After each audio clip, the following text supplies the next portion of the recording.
Hello प्यारे बच्चों, क्या हाल चाल? सब बढ़िया। सभी अपनी तैयारी में लगे होंगे क्योंकि समय बहुत ही कम बचा है। कई बच्चे तो हमारे डर रहे होंगे कि कल का पेपर कैसा आएगा। तो ये वीडियो आपके लिए ही है क्योंकि अगर आपने ये वीडियो पूरा देख लिया तो आपका कल का डर आज ही दूर हो जाएगा और कल आपका पेपर बहुत ही शानदार होने वाला है। आप टेंशन मुक्त हो जाएं, ये वीडियो पूरा देख लें। देखिए प्यारे बच्चों, ये पेपर 2023 का है। ठीक इसी प्रकार आपका 2024 में पेपर आएगा। आपको 3 घंटे 15 मिनट मिलने वाले हैं। 15 मिनट आपको पेपर पढ़ने के मिलेंगे और 3 घंटे में आप पेपर पूरा कर लें। फिर उसके बाद आप पेपर को अच्छे से पढ़िएगा। सबसे पहले हम पेज आप पलटाएंगे। पेपर में पेज पलटाने के बाद लिखा होगा खंड आ। इस प्रश्न को ध्यान से पढ़िएगा। जब आप संतुष्ट हो जाएं कि हाँ इसका आंसर यही है, मैंने आंसर लगा लिया है पढ़ के, आप लोग भी उसमें अच्छे से पढ़िएगा। जब इसमें आंसर नहीं लगाना आपको, ये तो मैंने दिखा रहा हूँ कि आपको इस तरह करना है। अगर आपको इन चारों में पता है कि ये सही है या ये सही है यही, तभी आप OMR में गोला भरिएगा। अगर आपको नहीं कन्फर्म तो फिर अगला प्रश्न पढ़िएगा। तो इसका आंसर तो लगा ही दिया। 20 बहुविकल्पी प्रश्न कुछ इस प्रकार आपसे पूछे जाएंगे, जिस तरह आप स्क्रीन में देख रहे हैं। ये टोटल पूरे 20 बहुविकल्पी प्रश्न हैं। ठीक है, इन प्रश्नों को आपको OMR में भरना है और इस 20 प्रश्नों की वीडियो मैंने अपलोड कर दी है। आप लोग प्लेलिस्ट में जा कर के वीडियो देख सकते हैं और अपनी अच्छे से तैयारी कर सकते हैं। उसके बाद सबसे अहम बात, जब ये 20 बहुविकल्पी प्रश्न हो जाएंगे तो आप देखिए लिखा है खंड बा, लिखा है ना। इसके बाद इसको ध्यान पूर्वक पढ़िएगा। निम्नलिखित गद्यांशों पर आधारित दिए गए प्रश्नों के उत्तर दीजिए। इसे पहले आप ध्यान पूर्वक पढ़िएगा। और एक लिखा होगा अथवा में भी इसी प्रकार का गद्यांश लिखा होगा जिस तरह आप स्क्रीन में देख रहे हैं। उसके नीचे भी 3 प्रश्न होंगे, 1 2 3। ऊपर वाले में भी 3 प्रश्न होंगे, 1 2 3। आप तीनों प्रश्नों को अच्छे से पढ़ लीजिए। इसके भी तीनों प्रश्नों को अच्छे से पढ़ लीजिए। इस गद्यांश को भी पढ़ लिया, इस गद्यांश को भी पढ़ लिया। जब आपने गद्यांश पढ़ लिया और आपको पता चल गया ये किस पाठ का है, इसके लेखक कौन है, देखिए या तो ये करिए और या तो ये करिए। अगर दोनों में से अगर आपने एक कर दिया तब जाके आपको 6 अंक प्राप्त होंगे, यानी 6 अंक मिलेंगे। ठीक है, तो कैसे करना है ये तरीका मैं आपको बताने वाला हूँ। तो जब आपको ये कंफर्म हो गया है तब आप क्या करेंगे, तब आप सबसे पहली लाइन, अगर आपको ये याद हो गया, पेपर में कॉपी में लिखेंगे खंड बा। क्या लिखेंगे? खंड बा। बा लिखने के बाद एक का उत्तर लिखेंगे। यहाँ डालेंगे संदर्भ। क्या डालेंगे? संदर्भ। ठीक, जब संदर्भ डालेंगे तो संदर्भ कैसे लिखेंगे? देखिए संदर्भ ऐसे लिखेंगे। ठीक है, किस प्रकार? इस प्रकार संदर्भ लिखेंगे जिस प्रकार मैं आपको दिखाने वाला हूँ। ठीक है, देखिए संदर्भ आपको इस प्रकार लिखना है जिस तरह इसमें लिखा है। कैसे लिखेंगे? लिखेंगे प्रस्तुत गद्यांश हमारी पाठ्य पुस्तक के गद्य खंड के, ये किस पाठ का है? भारतीय संस्कृति, इसीलिए लिखा गया भारतीय संस्कृति। अगर आप लिखें तो आप इसे ब्लैक पेन से दे दें तो और अच्छी बात है। क्या लिखेंगे? भारतीय संस्कृति नामक पाठ से लिया गया है। उद्धृत लिखा है, अगर आप लिख दे लिया गया है तो भी अच्छी बात है। इसके लेखक डॉक्टर राजेंद्र प्रसाद हैं। उसके बाद रेखांकन अस्य की व्याख्या, इसकी व्याख्या आपको बनानी है। व्याख्या कैसी बनानी है? देखिए जैसे कि लेखक कह रहा है। देखिए लेखक कहता है कि भारतीय संस्कृति और विशाल सागर में आकर गिरने वाली जाति धर्म भाषा रूपी आदि नदियों में एक ही भाव से शुद्ध स्वच्छ शीतल तथा स्वस्थ प्रद भारतीय रूपी एकता का जल अमृत के समान प्रभावित होता रहा है। इस तरह आपको भारतीय संस्कृति के प्यारी प्यारी बातों को बताना है। अगर आपने इस तरह पूरा दे दिया तब आपके 6 नंबर मिलेंगे। अगले प्रश्न तो देख लीजिए क्या है उसमें।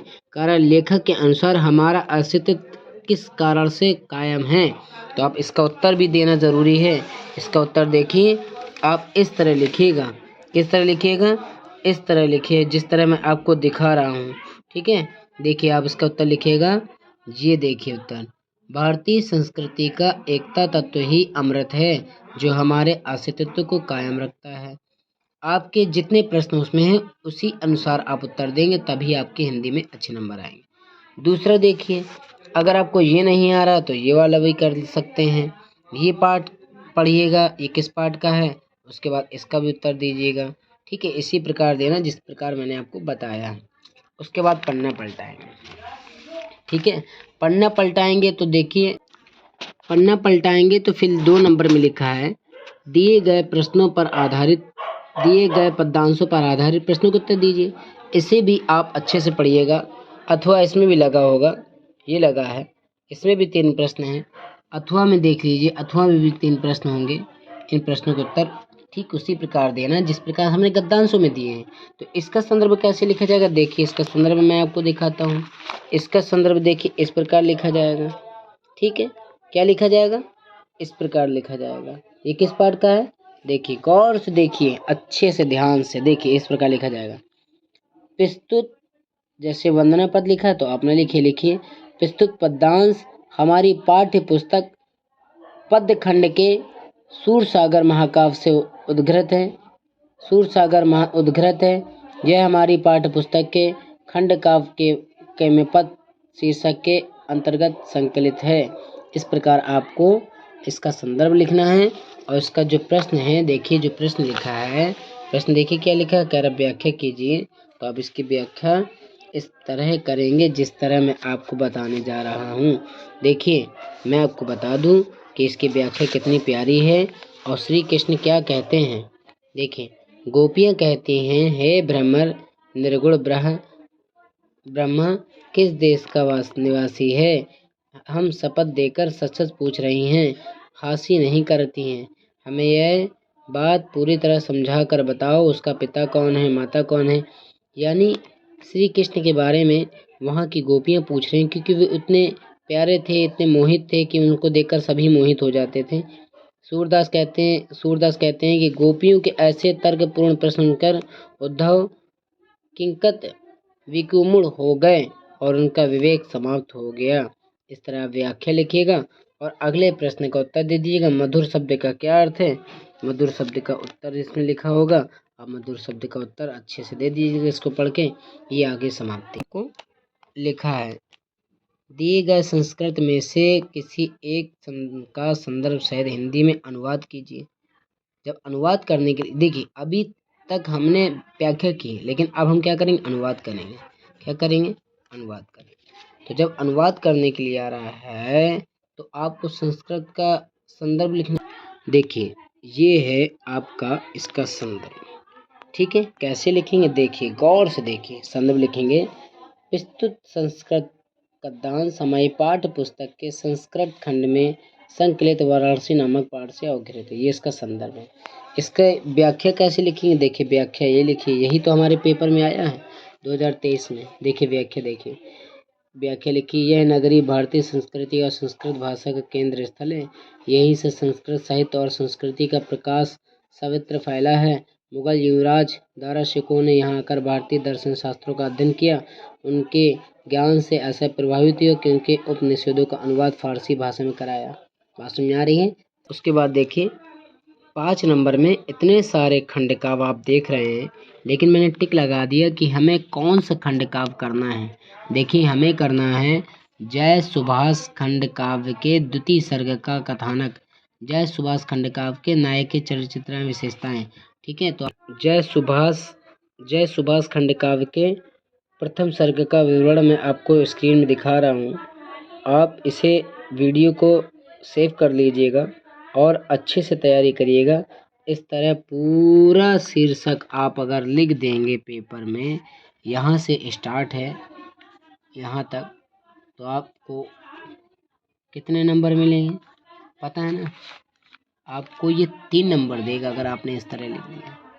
ये क्वेश्चन बैंक मैं इसलिए सॉल्व करा हूँ ताकि आपको समझ में आए कि कौन से प्रश्न का आंसर कहाँ है। फिर देखिए, जीवन परिचय आते हैं, तुलसीदास का जीवन परिचय, सुभद्रा कुमारी चौहान, बिहारी लाल, जयशंकर प्रसाद, यही जीवन परिचय इस साल रिपीट मारेंगे।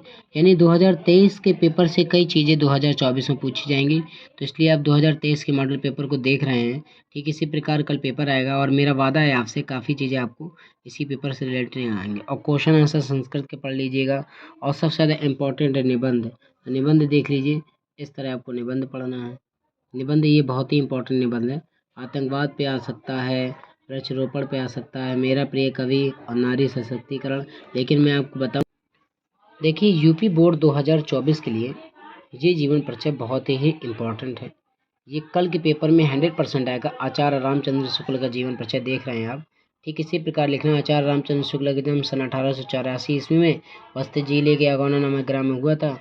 इनके पिता का नाम चंद्रबली शुक्ल था। इनकी शिक्षा बीच में छूट गई। इन्होंने सरकारी नौकरी कर ली, किंतु स्वाभिमान के कारण सरकारी नौकरी छोड़कर इस तरह आप जिस तरह स्क्रीन देख रहे हैं इस तरह बना के लिख दीजिएगा। ये आचार्य रामचंद्र शुक्ल का जीवन परिचय है। उसके बाद देखिए ये भी जीवन परिचय 101% आने वाला है कल के पेपर में, यूपी बोर्ड 2024 के पेपर में। तो अब इस जीवन परिचय को भी तैयार कर लीजिए। ये गद्यांश के जीवन परिचय है, गद्य खंड के जीवन परिचय। देखिए गद्य खंड के ये भी जीवन परिचय डॉक्टर राजेंद्र प्रसाद के स्क्रीन में आपको दिखा रहा हूँ। इस प्रकार आप लिखिएगा जिस प्रकार इसमें लिखा है। देखिए जिस प्रकार आप इसमें पा रहे हैं, देख रहे हैं, अगर आपने इस प्रकार लिखा तो आपको बोर्ड नंबर तो अच्छे देगी ही, वैसे आपके लिखने के तरीके में भी आप बोर्ड खुश हो करके और अच्छे नंबर दे सकते हैं। कभी कभी ऐसा होता है कि बच्चे के लिखने पे ही बोर्ड अच्छे नंबर देती है, नहीं लिखने वालों के नंबर लिखने के बाद भी कट जाते हैं, क्योंकि वो लिखते वही हैं जो उनको याद है। बोर्ड कुछ और पूछ रहे, वो लिख कुछ और है, इसलिए बोर्ड उनके नंबर काट लेती है। उसके बाद दूसरा सबसे ज़्यादा महत्वपूर्ण इम्पोर्टेंट है पद्य खंड में ये वाला 101% ये वाला कल पूछा जाएगा जीवन परिचय। तो आप सूरदास जी का जीवन परिचय तैयार कर लीजिएगा। पूरा इस प्रकार दीजिएगा जिस प्रकार मैं आपको दिखा रहा हूँ। इनकी रचनाएं दे दीजिएगा। जी जीवन परिचय किसका है? सूरदास जी का। उसके बाद देखिए गोस्वामी तुलसीदास जी का जीवन परिचय जैसे मैं आपको दिखा रहा हूँ, इस प्रकार गोस्वामी तुलसीदास जी का जीवन परिचय आएगा, आप लिख दीजिएगा। सभी जीवन परिचय मैंने आपको दिखाए हैं। ये देखिए पूरा जीवन परिचय यहाँ से लिखना है कि एटा में हुआ था, इनके गुरु ये कौन थे, इन्होंने क्या क्या रचनाएं लिखी, कौन सी इनकी रचनाएं बहुत प्रसिद्ध हैं, इनकी मृत्यु कब है हुई, इन्होंने क्या क्या रचनाओं का संपादन किया, कौन से संपादक थे, क्या क्या इनके जीवन में हुआ, कितनी पत्रिकाएं लिखी, ये सब आप इस प्रकार लिखिएगा। ठीक है। तो सबसे पहले बात ये निबंध देख लें। ये निबंध बेरोजगारी में है। बोर्ड में इस बार आने की इसकी बहुत चांसेस है, 95% ये आ सकता है। देखिए इस तरह आपको बेरोजगारी का निबंध लिखना है जिस तरह मैं दिखा रहा हूँ। ठीक है, इस तरह आपको बेरोजगारी का निबंध लिखना है। ये बेरोजगारी का निबंध है। हाँ, इसके बाद देखिए ये समस्या, ये प्रदूषण की समस्या भी 101% आएगा। तो आप इस निबंध को अच्छे से कॉपी में लिख लें। इस वीडियो को दूसरे दोस्तों को भी शेयर करिए ताकि उसके भी हिंदी में नंबर अच्छे आ जाए। ये वीडियो बहुत ही महत्वपूर्ण है, बहुत मेहनत से बनाई जा रही है, क्योंकि लिखने का अब समय है नहीं, इसलिए मैंने आपको इस प्रकार वीडियो बना के दे दी ताकि आप इस वीडियो के ज़रिए से अच्छे से तैयारी कर सकें। आए दिन हमारे देश में आतंकवादी हमले हो रहे हैं, तो आप आतंकवादी भी पढ़ लीजिए, आतंकवादी भी आ सकता है। बेटी पढ़ाओ और बेटी बचाओ में भी आप पढ़िएगा। ये बेटी पढ़ाओ बेटी बचाओ में भी आएगा। ये स्टार्ट यहाँ से है आतंकवाद का और यहाँ तक जाएगा जिस तरह मैं दिखा रहा हूँ। पूरा ये यहाँ तक आपको लिखना पड़ेगा, तब जाके आपके नंबर हिंदी में अच्छे ना आएंगे। ये पूरे पेपर का निचोड़ मैंने आपको दे दिया है। ठीक इसी प्रकार बोर्ड में पेपर आएगा। एक बार पुनः मैं अपनी बात को दोहराना चाहता हूँ, आपको एक बार फिर से समझाना चाहता हूँ। पेपर तो मैंने दिखाई दिया, ठीक इसी प्रकार आपका कल का पेपर आने वाला है। ये मेरा आपसे वादा है कि इसके रिलेटेड 2024 में 23 से बहुत चीज़ें फंसने वाली हैं। तो आप पेपर फिर से देख लें। सबसे पहले आपको 20 बहुविकल्पी प्रश्न जो OMR में करना है, जैसा कि आप वीडियो में देख रहे हैं। मैंने एक एक बहुविकल्पी को अच्छे तरीके से सॉल्व किया है और आपके लिए लेकर आया हूँ। सबसे पहले इस प्रश्न को आप देखिए। ये बहुविकल्पी प्रश्न 20 हो जाएंगे। 20 हो जाने के बाद जैसे कि मैंने बताया है कि खंड बा जो होगा, गलती ना करिएगा, ध्यान सुनिएगा, खंड बा जो होगा वही आपको कॉपी में हल करना है। खंड आ जो करना है वो OMR में करना है। दोनों गद्यांशों को अच्छे से पढ़ने के बाद ही इनकी संदर्भ व्याख्या करिएगा। ये गद्य के थे, ये पद्य के थे। दोनों गद्यांशों और पद्यांशों को अच्छे से पढ़िएगा।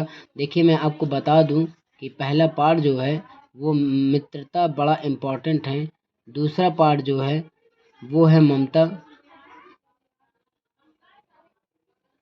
तीसरा जो पार्ट है वो भारतीय संस्कृति है। तीसरा पार्ट तो नहीं है लेकिन इम्पोर्टेंट पार्टों के नाम बता रहे हैं आपको, तो इन पार्टों को पढ़िएगा। और पद्य के जो पार्ट है वो पहला ही पद्य ही है और दूसरा धनुष भंग वन पद पर है, इसकी संदर्भ व्याख्या पूछेगा। और तीसरा हिमालय से पूछेगा, कैसे हिमालय से, और संदर्भ से इनकी पढ़िएगा ध्यान से। और उसके बाद मैं आपको बता दूं कि संस्कृत खंड में वाराणसी पाठ पढ़िएगा, वाराणसी पाठ, और उसके बाद प्रबोधो ग्रामीण। ठीक है, इन पाठों को आप ध्यान से पढ़िएगा, ये 100% आने की संभावना है। उसके बाद मैं आपको जीवन परिचय एक बार फिर से अपनी बात दोहराने के लिए कह रहा हूँ। देख लीजिए, मेरी बात सुन लीजिए, बहुत अच्छे से बात सुनिए। अगर आपको टॉपर बनना है तो इस वीडियो को तो आपको पूरा देखना ही है और अपने दोस्तों को भी शेयर करना है। देखिए खंड आ में जो है 20 बहुविकल्पी आएंगे, जैसे कि मैंने पेपर में समझाया। खंड बा जो आपको कॉपी में करना है, ये पार्ट आपको पढ़ना है। इसकी संदर्भ व्याख्या आएगी, मित्रता की, ममता की, क्या लिखोगी, भारतीय संस्कृति की। ठीक है, उसके बाद पद्यांश जो पार्ट है उसमें पद्य की आएगी, धनुष भंग वन पद पर क्या आएगी, भक्ति नीति क्या आएगी, हिमालय क्या आएगी। उसके बाद मैं आपको बता दूं वाराणसी क्या आएगी, देशभक्त चंद्रशेखर की व्याख्या आनी है। प्रबोधो ग्रामीण क्या आना है, खंड का अपने जिले का, निबंध मैंने बता ही दिया। फिर एक बार पुनः आपको दिखा दे रहा हूँ, अच्छे से आप ध्यान से इसको कॉपी में लिख लें और कॉपी में लिख करके तैयार करें। सेम यही आएगा, इससे बाहर कुछ नहीं आएगा, ये मेरा आपसे वादा है। आप वीडियो पूरा ज़रूर देखेंगे तभी आपको हर चीज़ समझ में आएगी। वीडियो अच्छी लगी तो प्लीज़ वीडियो को लाइक करें और चैनल को सब्सक्राइब करें। Best of luck. हमारा आशीर्वाद है कि आपका कल का पेपर अच्छा जाए और आप बहुत ही अच्छे नंबरों से पास होकर अपने और अपने परिवार का नाम रोशन करें और अपने मोहल्ले वालों के दिलों में भी घर बनाएं, यही मेरा आशीर्वाद है। आप मेरे चैनल को सपोर्ट करें, ये मेरा भी आपसे कहना है, रिक्वेस्ट है कि आप सब लोग सपोर्ट करें, क्योंकि वीडियो बनाने में बहुत मेहनत लगती है। देख रहे हैं रात है, लेकिन मैं रात दिन जग करके वीडियो बना रहा हूँ, कोई भी रिस्पॉन्स नहीं मिल रहा। कभी कभी लगता है कि चैनल बंद कर दूँ, लेकिन कुछ बच्चों का प्यार है जो वीडियो फिर से बनाने लगता हूँ, तो इसलिए आप लोग सपोर्ट करें, आपसे रिक्वेस्ट है, विनम्र निवेदन है मेरा। और फिर से एक बार बेस्ट ऑफ लक।